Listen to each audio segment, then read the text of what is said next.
Siyempre, figurative yun eh. Alam nga naman, pupunta pa ako doon tapos bubugbugin ko. No? Hindi naman, no? I think the point of the presiding officer is a call for more patience on my part. Yes. Tama naman siya, there is a generational gap. Not only is there a generational gap, there's a gap in experience. 48 years na ako sa practice.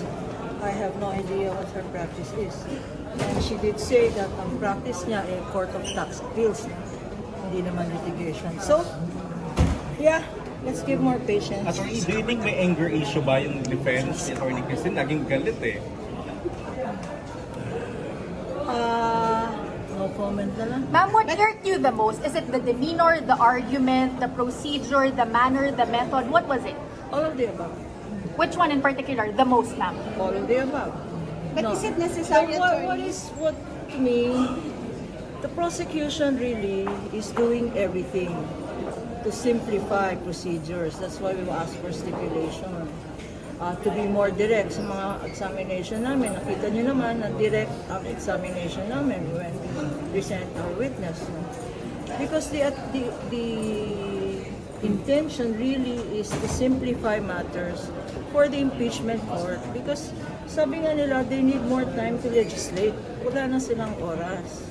On the other hand, while we are here, nakita nyo sa grave threats, nagpapasalamat tayo, nag-file ng NBI ng grave threats. But sa grave threats, nakita nyo from 10 or 12 witnesses, ilan ang witnesses lang namin sa grave threats? 3, di ba?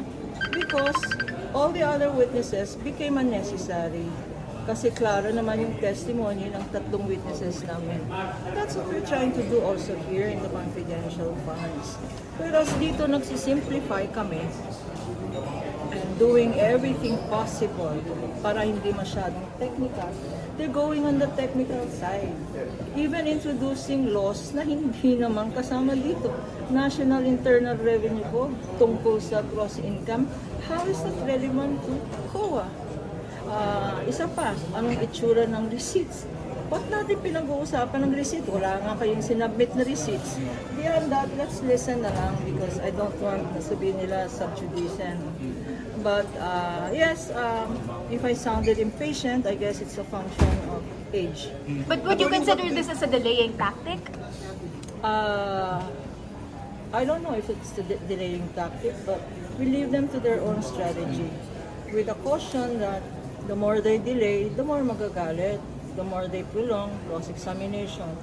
Na kinaklaro na nga, the presiding officer is very efficient. Si Senator Cheese is very efficient in trying to summarize. Kasi kung minsan, puro preliminary, 6, 5, 10 questions, wala kayong question. No? So we are thankful that the presiding officer Cheese is also trying to aid in the clarity of the cross-examination question. Where do you draw the line between your opposing counsel being argumentative and being disrespectful? I guess it depends. It depends. Sometimes argumentative, sometimes disrespectful. Is a function of what is the question. Kasi yung question, pag nag-argue na, argumentative.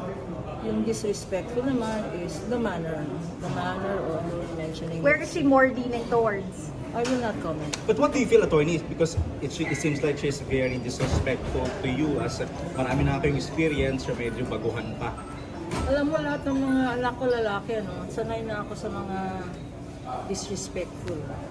Kaya lang yung mga anak ko, pinalaki ko to be respectful. Sana siya din. Attorney.